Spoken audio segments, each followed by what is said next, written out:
పెరుమాళ్ళ యొక్క అభిషేకాన్ని దర్శించడానికి ఎంతో మంది దేవతలు వచ్చారు. ఆ దేవతలతో పాటు వరుణదేవుడు కూడా వచ్చాడు.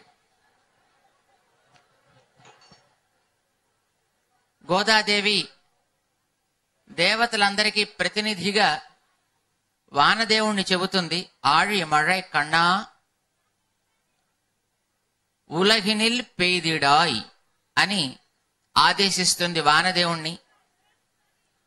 మేం భగవంతుడి యొక్క సేవా కార్యక్రమాలు చేసేటప్పుడు, ఆయన యొక్క కైంకర్యాల్లో మేము మగ్నమై ఉండేటప్పుడు, ఆ కైంకర్యములకి ఏ ఆటంకం రాకుండా ఉండేట్టుగా మేమందరం కూడా ఈ లోకం యొక్క క్షేమాన్ని కోరి ఈ కార్యక్రమాన్ని చేస్తున్నాం కనుక లోక సుఖానికి తగినట్టుగా నువ్వు మంచి వాన కురవ్వయా అని ఆదేశిస్తుంది వానదేవుణ్ణి. వానదేవుణ్ణి మనకి ప్రత్యక్షంగా కనిపించేవాడు కనుక ఆదేశిస్తుంది. వానదేవుడితో పాటు మిగిలినటువంటి దేవతలంతా కూడా వస్తారు. వారందరినీ కూడా గోదాదేవి అదే క్రమంలో వారు వారు చేయదగినటువంటి కైంకర్యములని వారి వారికి ఆదేశిస్తుంది అంటూ వారికి ప్రతినిధిగా ఉండేటటువంటి వానదేవుణ్ణి మాత్రం మనకి చెప్పడం తిరుప్పావైలో మనం విని ఉంటాం. అలానే ఈవేళ మనం పెరుమాళ్ళకి అభిషేకం చేసుకుంటుంటే మిగిలినటువంటి దేవతలందరూ కూడా ఇక్కడ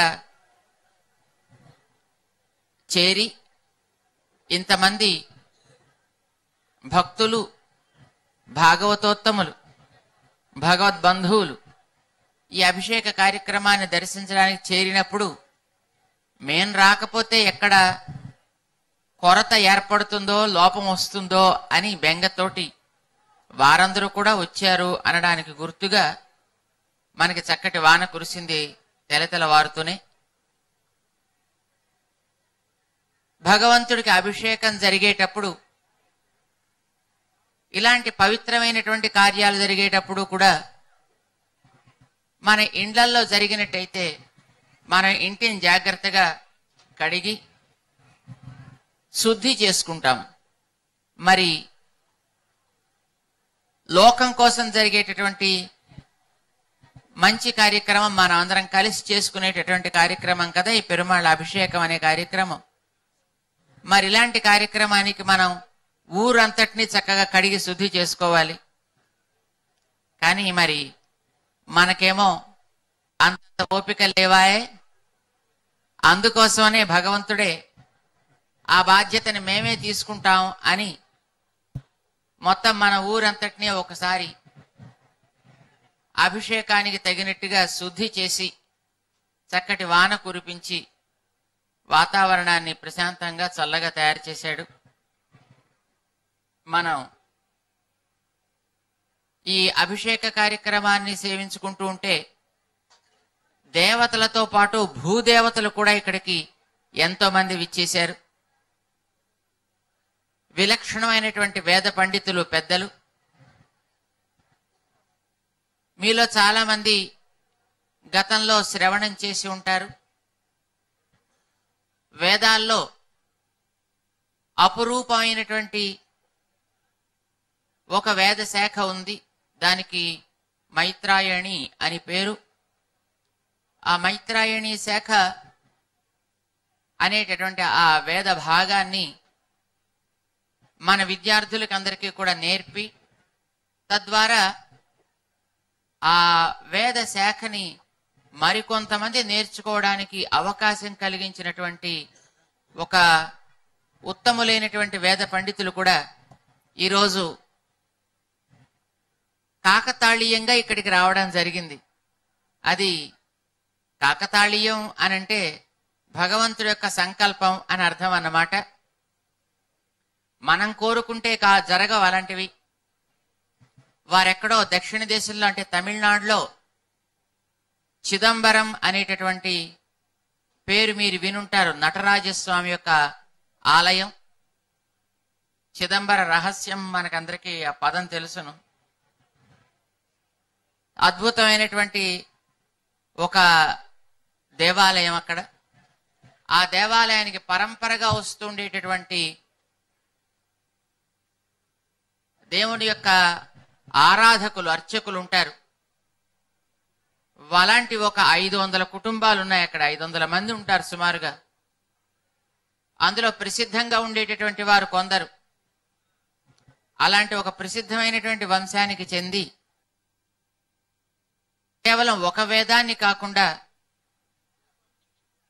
మిగిలినటువంటి వేదాన్ని, ఋగ్వేదాన్ని, యజుర్వేదాన్ని, సామవేదాన్ని, అథర్వ వేదాన్ని కూడా అధ్యయనం చేసి నలుగురికి కూడా దానిని నేర్పాలి అనేటటువంటి ఒక ఆర్తి, తపన కలిగి అలాగే ఎంతో మందిని నేర్పడంతో పాటు మన దగ్గర ఉండేటువంటి ఒక 4 విద్యార్థుల్ని కూడా వారు చక్కగా సుశిక్షితులుగా తయారు చేశారు.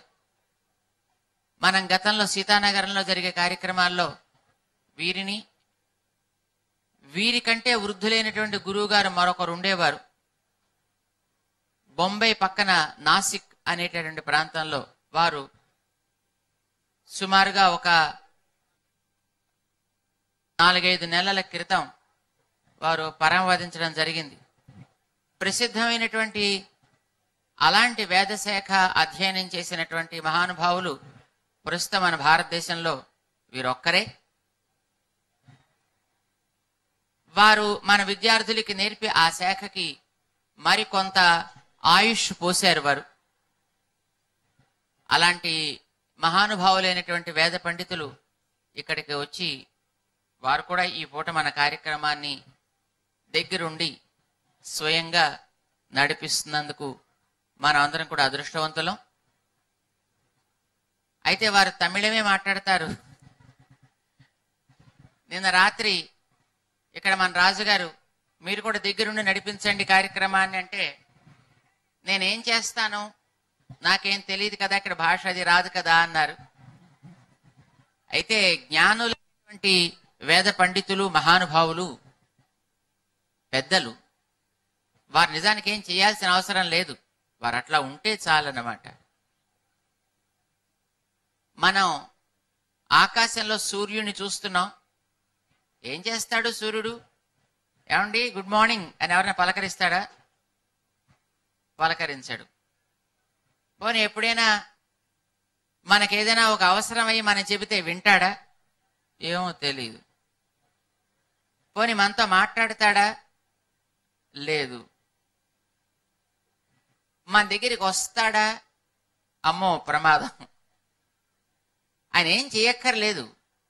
తన స్థానంలో తాను ఉండి తన కార్యం ఏదో అది ఆయన చేసుకుంటూ ఉంటే అదే లోకానికి వెలుతురిస్తుంది, వేడినిస్తుంది, వానలు కురిపిస్తుంది, గాలినిస్తుంది, గ్రహాలు తిరిగేట్టు చేస్తుంది, మనకి ప్రాణం నిలిచేట్టుగా చేస్తుంది.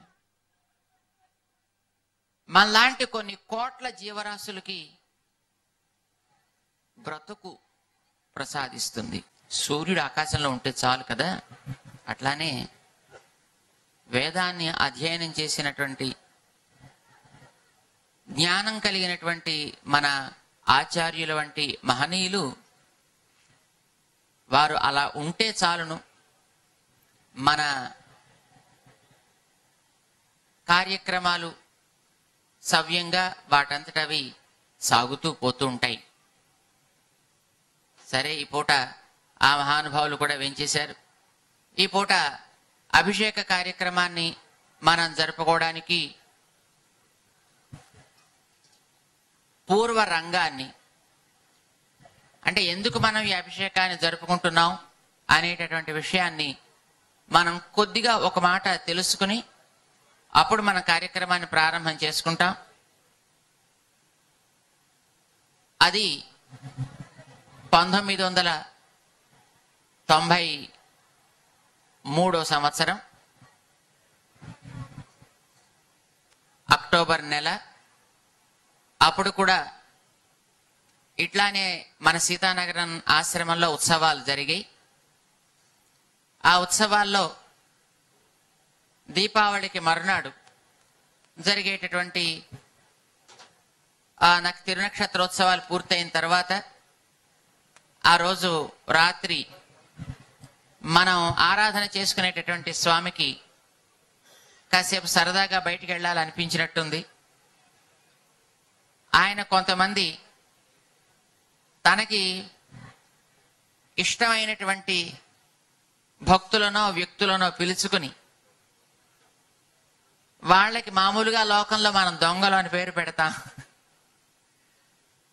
అలాంటి వాళ్ళని భగవంతుడు పిలుచుకొని మెల్లిగా వాళ్లతో పాటు కలిసి రాత్రి సుమారుగా 2:30, 3 ఆ టైంలో బయటికి వెళ్ళిపోవడం జరిగింది. అయితే అదే సమయంలో ఆ ప్రక్కన ఉండేటటువంటి తాడేపల్లి అని ఆ పక్కన ఉండేటటువంటి పెద్ద గ్రామం, ఆ గ్రామంలో ఉండేటువంటి పోలీస్ స్టేషన్లో ఉండేటువంటి పోలీస్ అధికారి శ్రీమాన్ కోటేశ్వరరావు గారు అనేటటువంటి ఒక మహానుభావుడు. ఆయన రాత్రిపూట తన యొక్క విధి నిర్వహణలో భాగంగా ఆ ప్రాంతంలో జీపులో సంచరిస్తూ ఆయనకేదో ఒక అనుమానం రావడం చేత వచ్చి మన ఆశ్రమం యొక్క తలుపు అప్పుడు మూసి ఉంటే దాన్ని ఆయన కొట్టాడు. అయితే తలుపు మూసి ఉంది. మెల్లిగా గోడ దూకి ఫస్ట్ ఆయనే లోపలికి ప్రవేశించాడు. దొంగలు చేయాల్సిన పని ఏదో పోలీసు వారే చేశారు. అయితే అదే సమయానికి మన పెరుమాళ్ళని తీసుకున్నటువంటి దొంగలు రెండో వైపు నుంచి బయటికి వెళ్ళిపోవడం జరిగింది. అయితే ఈయన బయటికి వెళ్ళడం గమనించలేదు. లోపల ఏదో కొంచెం అలజడిని గమనించి ఏం జరుగుతోంది అని విచారణ చేసే సమయానికి ఆయనకి తెలిసిన సమాచారం, అక్కడ మనం ఆరాధన చేసుకునేటువంటి పెరుమాళ్ ఎవరో తీసుకుని వెళ్ళిపోవడం జరిగింది అనే సమాచారం. ఆయన ప్రయత్నం చేస్తున్నాడు. ఆయన ఆ చేసినటువంటి ప్రయత్నం యొక్క ఫలితంగా 1.5 రోజు దాటిన తర్వాత మళ్ళీ పెరుమాళ్ యథాతథంగా ఏ లోపమో లేకుండా ఎలా వెళ్ళిన స్వామి అదే రకంగా మళ్ళీ వాపస్ రావడం జరిగింది. పెరుమాళ్ళు బయటికి వెళ్ళడం, పెరుమాళ్ళు మళ్ళీ తిరిగి రావడం, ఇవి రెండూ జరగడం ఏ కారణం చేత జరిగినప్పటికీ దాన్ని తిరిగి తీసుకుని వచ్చేటటువంటి బాధ్యత తనదిగా స్వీకరించి ఆ పోలీస్ అధికారి శ్రీమాన్ కోటేశ్వరరావు అనేటటువంటి మహానుభావుడు ఆయన దానికి కారణభూతుడయ్యాడు. రాత్రి సన్నివేశం జరిగింది. మర్నాడు ఆయన కొంత వెతకవలసిన చోట్లు వెతికి మధ్యాహ్నానికి మన సీతానగరం ఆశ్రమానికి రావడం జరిగింది. అయితే అప్పటికే సమాచారాలు అటు హైదరాబాద్కి ఇటు ఢిల్లీకి వెళ్ళి అక్కడి నుంచి ఉండే అధికారులు ఏదో ఫోన్లు చేయడం ప్రారంభం చేశారు. ఆశ్రమానికి అప్పటికే మన భక్తకోట అంతా వచ్చి చేరింది. అక్కడ వాతావరణం అంతా ఒక విషాదకరమైనటువంటి స్థితిలో ఉంది. అలాంటి సమయంలో ఆ పైనుంచి ఆ వచ్చేటటువంటి ఫోన్లని విన్నటువంటి ఆ పోలీస్ అధికారి, స్వామి ఇక్కడ వాతావరణం చూస్తుంటే నాకు కూడా బాధగానే ఉంది, పైనుంచి ఏం ప్రెషర్స్ అక్కర్లేదు, ఏ పోలీస్ అధికారులు చెప్పాల్సిన అవసరం లేదు, నా బాధ్యతను నేను తప్పకుండా సిన్సియర్గా నెరవేర్చేటటువంటి ప్రయత్నం నేను చేస్తా, మా టీమ్స్ అందరితోటి కలిసి. అంతేకాదు అక్కడ ఆశ్రమంలో పాపం ఎవరు అప్పటికి ఆహారం తీసుకోవటం లేదు, అంతా విషాదంతో దుఃఖంతో ఉండడం చేత ఆ పోలీస్ అధికారి కూడా నేను కూడా మళ్ళీ పెరుమాళ్ళని తీసుకొచ్చేదాకా ఈ కట్టిన బట్ట విప్పను, ఇలానే ఉంటా, నేను కూడా ఏమీ తినను, పెరుమాళ్ళని తిరిగి తీసుకొచ్చిన తర్వాతనే చేస్తా అని ఆయన ఆశ్రమం నుంచి తన యొక్క టీం తోటి కలిసి బయటికి వెళ్ళడం జరిగింది. తర్వాత ప్రయత్నం చేశాడు ఆ మహానుభావుడు. ఆశ్చర్యం ఏమిటంటే, సామాన్యంగా ఎవరైనా కొంతమంది పోలీస్ అధికారులు శ్రద్ధ ఉంటే బాగానే చేస్తారు. కానీ ఆవేళ ఆ కార్యక్రమాన్ని జరిపినటువంటి పోలీస్ అధికారులు ఇద్దరున్నారు. కోటేశ్వరరావు అనేటటువంటి ఆయన ఎస్ఐగా ఉండేవారు. రామచంద్రయ్య అనేటువంటి ఆయన పైన సిఐగా ఉండేవారు. విజయవాడలో ఉండేటటువంటి మన కమిటీ సభ్యులు అక్కడ ఉండేటటువంటి పోలీస్ అధికారులకు కూడా చెబితే, రాజుగారు ఒక ఆయన ఉండేవారు, రామభద్రరాజు గారని. ఆయన పోలీస్ కుక్కల్ని వాటిని పట్టుకొచ్చి చూశారు. అయితే ఆ కుక్కలు ఎటో తీసుకెళ్ళాయి, ఏం దొరకలేదు. అయితే ఈ తాడేపల్లిలో ఉండేటటువంటి ఆ ఎస్ఐ తన కింద కొంతమంది టీమ్స్ ఉన్నారు. ఆ ఉండేటటువంటి టీమ్స్ అందరినీ కొన్ని గ్రూప్స్ కింద చేసి ఒక్కొక్క గ్రూప్కి ఒక్కొక్క బాధ్యతనిచ్చి, ఏ గ్రూప్ వాళ్ళు దేవుణ్ణి పట్టుకుంటే వాళ్ళకందరికీ ఒక్కొక్కళ్ళకి నేను 500 ఇస్తాను అని ఆయన ప్రకటన చేశాడు. ఆ పైన ఉండేటటువంటి సిఐ గారు తన కింద ఉండేటువంటి ఎస్ఐలో ఒక 5-6 ఆయన టీమ్స్ చేసి, ఏ ఎస్ఐ ఈ దేవుణ్ణి పట్టుకుని వస్తే ఆ ఎస్ఐకి నేను ఓ 1000 రూపాయలు ఇస్తానో 10,000 ఇస్తానో ఎంతో ఆయన ప్రకటించుకున్నాడు. అది చాలా ఆశ్చర్యకరంగా జరిగింది. తర్వాత వారు చేయవలసినటువంటి అన్వేషణని చేశారు. ఆ వేళ నుంచి సుమారుగా 1.5 రోజు, అంటే పెరుమాళ్ళు వెళ్ళిన మర్నాడు ఆయన వచ్చి ఆశ్రమంలో చూసి అక్కడి నుంచి బయలుదేరి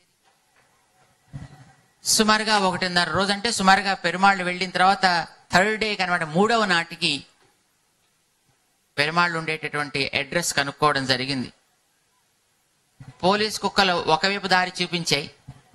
కానీ ఆ పోలీస్ అధికారి తనకుండేటటువంటి బుద్ధి కుశలత చేత చేసిన ప్రయత్నానికి ఫలితంగా ఆ దేవుడు ఉండేటటువంటి చోటు దొరికింది. ఆయన వెళ్ళి ఆ దేవుణ్ణి పట్టుకుని నేరుగా పోలీస్ స్టేషన్కి తీసుకెళ్ళిపోయాడు.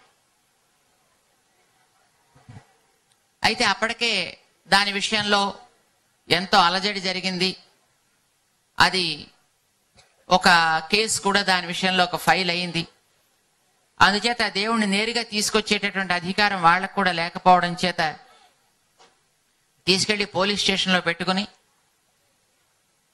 ఆ పోలీస్ స్టేషన్లో దేవుడికి పూజ చేసి, ఆ దేవుడికి చక్కగా స్నానం చేయించి, బొట్లు పెట్టి, కొబ్బరికాయలు కొట్టి, అరటిపళ్ళు ఆరగింపు చేసి, వాళ్లే తమ చేతులతోటి ఆ దేవుడి జరపాల్సిన ఆరాధనలన్నీ కూడా జరిపారు.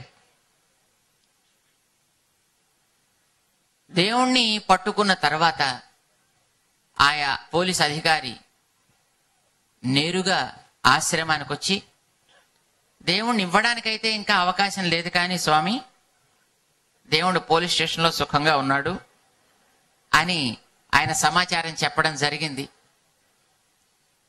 అప్పటిదాకా ఆయన ఆ కట్టుకున్నటువంటి బట్టను విప్పలేదు. అప్పటిదాకా ఆయన నీళ్లు కూడా ముట్టుకోలేదు.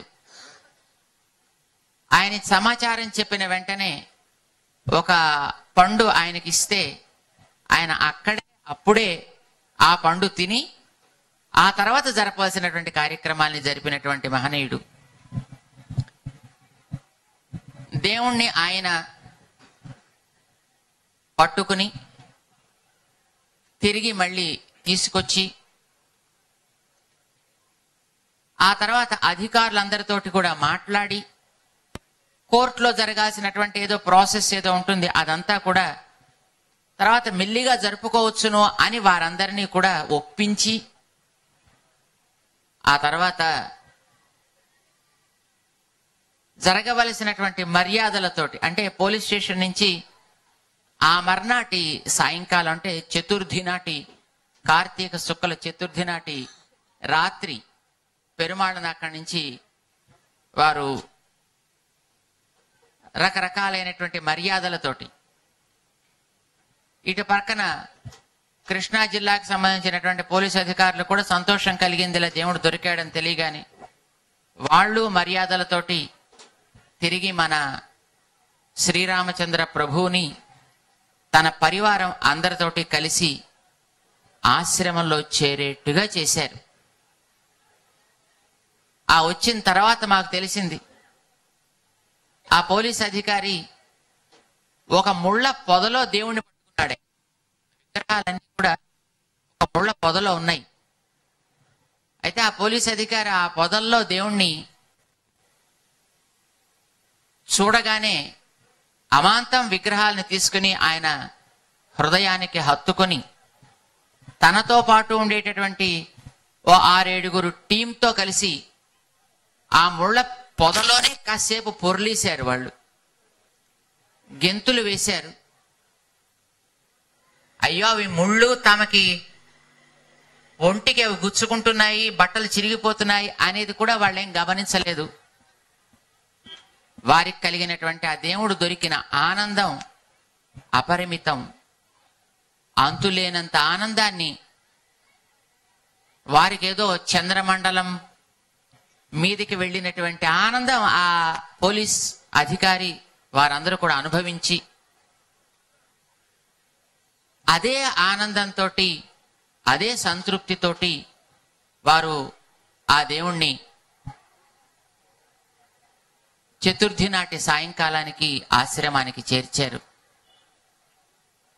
ఆ చేర్చినటువంటి రాత్రి ఏం చేయాలో నిర్ణయం చేసి, పంచమి నాడు స్వామికి ఆనాడు మొదటి నాడు ఎలాగో ఆయనకి బయటికి వెళ్ళాలని కోరిక కలుగుతోంది కాబోలు. బయటికి వెళ్ళాలి అని కోరిక కలిగినప్పుడు చెబితే సరిపోయేది, మనమే తీసుకెళ్ళి ఉండేవాళ్ళం కదా. చెప్పా చేయకుండా ఇట్లాంటి పనులు చేయడం మంచిది కాదని ఆ దేవుడికి నచ్చచెప్పి ఆయనకి సహస్ర కలశ అభిషేకం చేసి, మొదటి ఏడాది అయితే 108 కలశాలతోటి అష్టోత్తర శత కలశ స్నపనం స్వామికి జరిపి, అది 93వ సంవత్సరం. ఆ తర్వాతనే స్వామికి ఏదైనా 10 మందితోటి కలిసి చేసుకోవాలి అని ఆయన కోరికగా ఉన్నట్టుంది. అందుకోసమనే 10 మందిలో కలిసి జరిపేటటువంటి పెద్ద కార్యక్రమాలని మనం స్వామి యొక్క కైంకర్యంగా చేద్దాము అని 94లో విరాట్ విష్ణు సహస్రనామ స్తోత్ర పారాయణ కార్యక్రమాన్ని, అలానే అంతకుముందు చాలాసార్లు అమెరికా లాంటి దేశాల నుంచి భక్తులు వచ్చి, భక్తులంటే కొంతమంది మనయందు ధార్మిక కార్యక్రమాల మీద అభిమానం కలిగినటువంటి వాళ్ళు వచ్చి, స్వామి మీరు అమెరికా రావాలి అని అడుగుతూ ఉండేవారు. కానీ మాకు అమెరికా వెళ్ళడం ఇష్టం లేదు, అంచేత మేము రాము అని చెబుతూ ఉండేవాళ్ళం. 93వ సంవత్సరంలో కూడా దీపావళి మర్నాడు జరిగినటువంటి ఆ కార్యక్రమాలకి ఒక గోష్ఠి, ఒక ఆవిడ వచ్చారు బాస్టన్ అనేటువంటి ప్రాంతం నుంచి. స్వామి ఇలాగ కార్యక్రమాలకి మరి అక్కడ వాళ్ళంతా ఉన్నాం కదా మాలాంటి వాళ్ళం, చేత ఏదైనా మంచి కార్యక్రమాలు అక్కడ జరిగితే అక్కడ వాళ్ళకు కూడా అది మంచి మార్గాన్ని చూపిస్తుంది కనుక మీరు రావాలి అని అడిగారు. వారితో కూడా మేము రాము అని మేము స్పష్టంగానే చెప్పాం. కానీ మరి వాళ్ళంతా అడిగితే రావన్నాం కనుక మరి ఆయనకేమన్నా కొంచెం అది ఇష్టం లేక కావచ్చును. నేనే బయటికి బయలుదేరతానన్నట్టుగా ఆయనే బయలుదేరాడు స్వామి. సరే వద్దులే, నిన్ను మేమే తీసుకువెడతాము అని 94వ సంవత్సరంలో మొదటిసారి అమెరికా వెళ్ళడానికి అంగీకరించాం. అప్పటి నుంచి ప్రతి ఏడాది కూడా ఆయన మెల్లిమెల్లిగా ఒక్కొక్క ఏడాది తీసుకువెళ్ళలేకపోయినా ప్రతి ఏడాది ఇక్కడికో ఎక్కడో చోట బయటికి తీసుకెడుతున్నాం. చూడండి, బయట తిరగడం అలవాటైన వాడికి ఒక ఏడాది కనుక తీసుకెళ్ళకపోతే మారాం పెడుతుంటాడు, అల్లరి చేస్తుంటాడు. అట్లాగా మన స్వామి ఇంకోసారి ఎప్పుడు ఇట్లాంటి అల్లరి చేయవద్దు, బయటికి వెళ్ళవద్దు అని ఆ స్వామికి నచ్చ చెప్పి అప్పటి నుంచి ప్రతి ఏడాది ఎటో పక్క తీసుకెడుతున్నాం. టూర్లకి తీసుకెళ్ళడం అలవాటైన పిల్లల్ని ఒకసారి అలవాటు చేస్తే ప్రతిసారి వెళ్ళాలి అని అనుకుంటారు. వెళ్ళాలనుకున్న చోటు తీసుకెళ్ళకపోతే గడబడి చేస్తారు. అట్లాగే మన కోదండరామస్వామి కూడా తన పరివారంతో మేమే తీసుకువెడతాం, నీ అంతటి నువ్వు వెళ్ళే ప్రయత్నం చెయ్యవద్దు అని చెప్పి ఆయన నచ్చ చెప్పి, మళ్ళీ ఇంకొకసారి కోటేశ్వరరావు గారికి పని కల్పించవద్దు అని చెప్పి ఆయన్ని ప్రతి ఏడాదిని 1994 నుంచి ఓ ఏడాది అమెరికాకి, ఓ ఏడాది ఆస్ట్రేలియాకి, ఇంకొక ఏడాది ఏదో మారిషస్కి, మరో ఏడాది మస్కట్కి, ఇలాగా ఒక్కొక్క ఏడాది ఒక్కొక్క చోటుకి ఆయన తీసుకెళ్ళి అక్కడ ఉండేటటువంటి ఆయన సంతానాన్ని అంతటిని కూడా ఆయనకి చూపించే ప్రయత్నం చేస్తున్నాం. స్వామి ఒకనాడు ఏదో ఒక కారణం చేత బయటికి వెళ్ళినా అది తనకి అసంతృప్తి కలిగి కావచ్చు, లేకపోతే మాలాంటి వాళ్ళని చేసేటటువంటి ఆరాధనల్లో ఉండేటటువంటి లోపాల వల్ల కావచ్చు, ఆయనకు కలిగిన అసంతృప్తి చేతో మరో కారణం చేతో ఆయన బయటికి వెళ్ళినా తిరిగి ఆయననే నమ్ముకున్నప్పుడు, ఆయననే విశ్వసించినప్పుడు నేను తప్పకుండా మళ్ళీ అనుగ్రహిస్తాను అని చెబుతూ వెనక్కి తిరిగి రావడం జరిగింది. అంటే భగవంతుడు నన్ను నమ్మిన వాణ్ణి నేను చూడకపోవడం అనేది లేదు. నమే భక్త ప్రణశ్యతి అని ఆయన ఎప్పుడో భగవద్గీతలో వాగ్దానం చేశాడు. అయితే చదివే వాళ్ళకి ఇవన్నీ వేదాంత ఉపన్యాసాలండి, దేవుడు అలా చూస్తాడా, మేము ఎన్ని కష్టాలు పడుతున్నాం, ఎన్ని బాధపడుతున్నాం, ఎంత పూజ చేస్తున్నాం, ఎంత సిన్సియర్గా చేస్తున్నాం, ఎంత భక్తితో చేస్తున్నాం, ఎన్ని గంటల సేపు మేము పూజలు చేస్తున్నాం, ఎన్ని దానాలు చేశాం, ఎన్ని ధర్మాలు చేశాం, ఏమిటి దేవుడు చూస్తాడు అని అంటారు. కానీ ఏమిటోనండి, పెద్ద ఈ దేవుడు చూసేట్టు కనిపించటం లేదు, అందుకే మేము ఏదో ఇందులోంచి అందులోకి మారిపోతాం, అందులోంచి ఇందులోకి మారిపోతాం, ఇట్లాంటి మాటలు మనం వింటూ ఉంటాం. ఏమో అలా అనుకునే వాళ్ళ సంగతి ఏమిటో మాకైతే బాగా తెలియదు. కానీ ఆయన్నే నమ్మి ఆయన్నే పరిపూర్ణంగా విశ్వసించి ఆయన జాగ్రత్తగా ఉంటే చాలును అని అనుకున్నందువల్ల నేను తప్పకుండా అలా అయితే మళ్ళీ వెనక్కి తిరిగి వస్తాను అని ఆయన తిరిగి వచ్చి తనకుండేటటువంటి ప్రేమని నిరూపించాడు. భగవద్గీతలో ఆయన చెప్పిన దాన్ని వాస్తవమే అని ఆయన నిరూపించుకున్నాడు. మా విషయంలో నిరూపించుకున్నాడు. ఎవరి విషయంలోనే అట్లా నిరూపించుకుంటాడు అని మేము అనుకుంటాం. భగవద్గీతలో యోగక్షేమం వహామ్యహం, ఎవరైనా నాయందు కనుక నిరంతరము ప్రేమతోటి నాతో కలిసి ఉండాలి అని అనుకుంటే వాళ్ళ బరువు బాధ్యతలు నేను వహిస్తాను అని భగవద్గీతలో రాశాడు ఆయన. పాపం ఆయనకి కాంచీపురంలో ఉండేటువంటి ఒక మహానుభావుడికి తనకుండే దరిద్రం తీరకపోవడం చేత ఒకసారి దేవుడి మీద కోపం వచ్చి యోగక్షేమం వహామి అని రాశావు, ఇదంతా ఉత్త అబద్ధం అని ఓ ఎర్ర పెన్ తీసుకుని ఆ శ్లోకం కొట్టేసేట ఆయన. ఆయనకి ఆ ప్రాంతంలో పరిపాలకుడుగా ఉండేటటువంటి ఒక రాజు ఏదో ఒక రకమైనటువంటి ప్రేరణ కలిగి ఆ మహానుభావుడికి